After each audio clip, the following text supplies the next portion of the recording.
Bonjour الخوش دابا هذا دياغرام دو كلاس. كنا في لا فيديو بريسيدونت كان عندنا بروبليم في لا جينيراسيون ديال الموديل فيزيك دو دوني و لا باز دو دوني. Maintenant on crée les diagrammes de classe. Par la suite on va sur choose check model. Donc check model, donc c'est bon. Par la suite on va pour générer le modèle physique de données. Donc on fait appliquer, ok, donc c'est bon. Comme vous pouvez le voir, voilà, pour bien expliquer ce qui se passe. C'est comme ça. Oui.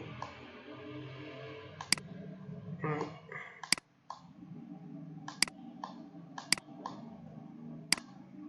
Bref. Donc on a dans le cinéma l'ID du cinéma, et on a bien sûr l'ID de la ville et du cinéma qui est clé primaire, et l'ID ville qui est clé étrangère.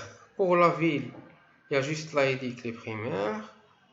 Pour la salle, il y a l'ID de salle clé primaire et l'ID cinéma clé étrangère. Ici, l'ID place clé primaire et l'ID salle clé étrangère. Pour la catégorie, il y a l'ID de catégorie, l'ID de film bien sûr clé étrangère. Pour le film, il n'y a aucune clé étrangère. Pour la séance aussi, il y a juste les clés primaires. Pour la projection, et pour la, bien sûr, il y a l'ID du film qui est clé primaire et clé étrangère, l'ID de ça qui est clé primaire et clé étrangère, l'ID projection film qui est clé primaire. Donc le ticket, il y a juste l'ID, et bien sûr dans la place il y a l'ID seul. Bref, pour comprendre comment il a généré le modèle physique de données, on revient vers le diagramme de classe et on dit chaque table à la cardinalité x1, par exemple ville, devient une clé étrangère à la table à la cardinalité xn. Le x c'est soit 0 soit 1. Donc l'ID ville doit être clé étrangère dans l'ID cinéma. Donc l'ID ville, voilà, l'ID ville doit être une clé étrangère dans l'ID cinéma, voilà.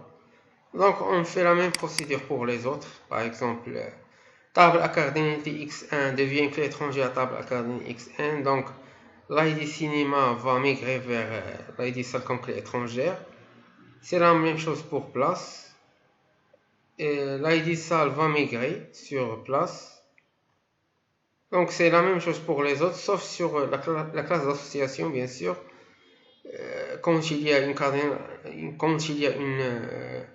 cardinalité x étoile, 1 étoile, étoile, il y a une classe d'association où on prend l'ID de salle et l'ID du film, qui sont bien sûr une clé primaire et une clé étrangère. Voilà, c'est bon. Donc on a généré le modèle physique de données. On fait un check modèle pour voir que ça se passe bien. C'est bon. Maintenant on génère la base de données. On va sur database, générer database. On fait le lien, on clique sur OK parce que j'ai déjà fait override. Donc voilà le génération des scripts. Voilà.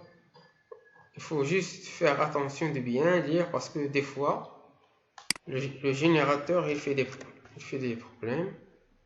Il faut bien savoir ce qui se passe. Normalement, qu'est-ce qu'il fait? Il fait drop if table exist. Il crée les tables ici. Par la suite, vers la fin, il fait des foreign key. Par exemple, catégorie, ID film, on le prend clé étrangère du film ID film. Table cinéma. On a clé étrangère ID ville. On va sur la ville ID ville. Sur place, la même chose, c'est une clé étrangère. On la prend de salle ID salle. Projection de film. On a deux clés étrangères. L'ID séance, bien sûr. L'ID film et l'ID salle. C'est bon. Maintenant, on prend le script. Et on crée une base de données. Créer une nouvelle base de données. Et dessine. Normalement, j'ai déjà, je pense, je supprime celui-là. Oui. Je crée une nouvelle base de données. Je l'appelle BD Cinéma. OK.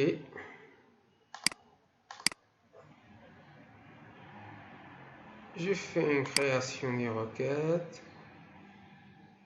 Nouvelle. Bon, je fais ici. Je colle le script. Voici bien. Normalement, ça doit marcher. On fait un execute. Voilà. On va voir ces avertissements. On ferme. Non. On rentre dans le ID.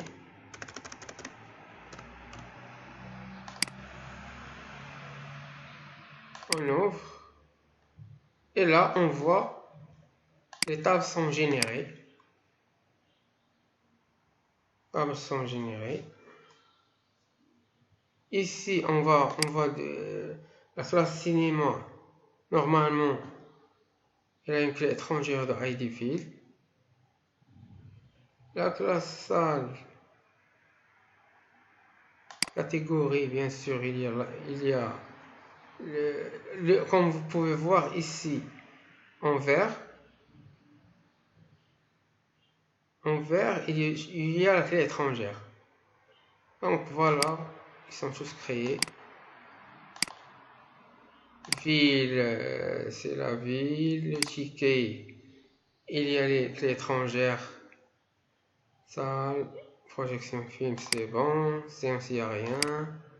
Salle, il y a clé étrangère, ID salle. Projection film, il y a le ID film et le ID salle comme clé étrangère et clé primaire en même temps.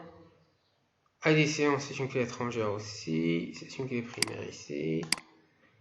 Place ID salle, étrangère. Film, c'est bon.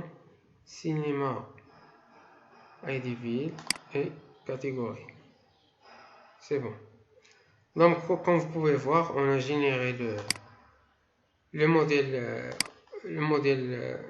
le script SQL à partir du diagramme de classe.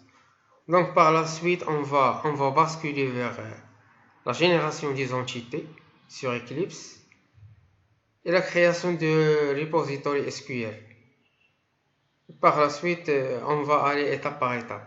Maintenant, c'est bon. Maintenant, vous avez su comment générer à travers un diagramme de classe.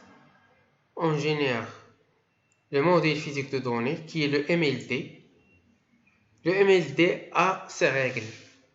Une table à la cardinalité x1 devient une clé étrangère à la table cardinalité xn. Donc l'ID ville doit être dans cinéma. Donc l'ID ville doit être dans cinéma. Donc on fait ce principe pour toutes les classes. Bien sûr, il y a une exception sur la projection parce que ici, comme on dit, c'est une classe d'association. Il y a les deux ID qui sont clés primaires et clés étrangères. Donc on revient ici. Oui, voilà. ID film et ID salle qui sont des clés primaires et des clés étrangères. Bien sûr, projection c'est une clé primaire et l'ID séance c'est une clé étrangère. C'est bon. Maintenant, le script est créé avec les tables très bien définies. Par la suite, dans la prochaine vidéo, on va créer les entités avec Hibernate et on va faire le repository de ces entités qui, comme vous pouvez voir, c'est le création, lecture, modification, suppression. À bientôt, à la prochaine vidéo.